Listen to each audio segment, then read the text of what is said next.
And here's what we believe. Each and every one of you have value. Value that you can not only offer a company, you can offer that value to your school, your family, your neighborhood, city, state, and beyond.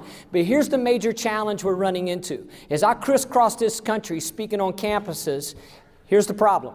Too many students cannot see their own value, and that's really why I have a job. And I'll prove it to you. By a show of hands, how many of you consider yourself to be a salesperson?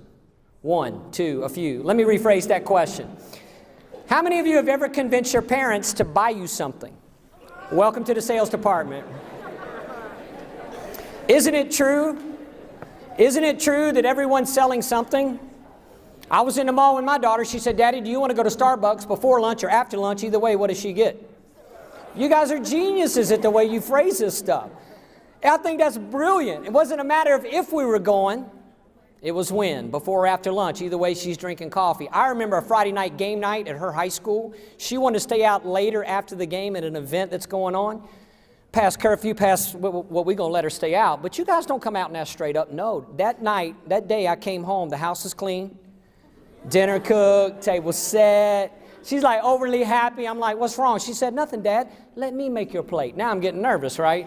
And well, let me ask you this question. How many of you, be honest with me, have ever used your parents' own words against them to get what you want? I know you have. Put your hand down. Well, you may not have realized it at that time. That's actually a very powerful sales technique, where you take someone else's words and you just give them back to them and say, "Isn't that what you said?" Now, unfortunately for me, my words are in writing. My daughter has a copy of both my books. She's read these books cover to cover, notes in the margin, not because they're great books, which they are. No, she's read these books so she can use my words against me. Because we're telling students, listen, you can't wait. You got to get out there, meet people, build relationships, network. She says, "Daddy, tonight after that game, I'm getting out there." She said, "And I'm meeting people. I'm building relationships." She said, "And I'm going to put them in my network." She means their social network, but a very powerful network. And then she says this. She says, "Dad, tonight I need to stay out just a little bit later to make this happen for us."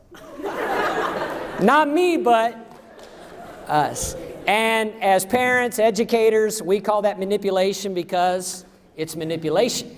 But I have good news for you guys. When you take your power of persuasion, but you also connect it with character and integrity, the marketplace out there calls it sales. It is one of the highest paying professions in the world, and the good news is you guys are already experts at it. Most of you in here this morning already have 18 years of sales experience, but maybe you never thought about it quite like that, and the good news is that's only one skill. We believe you have so much more to offer in terms of value.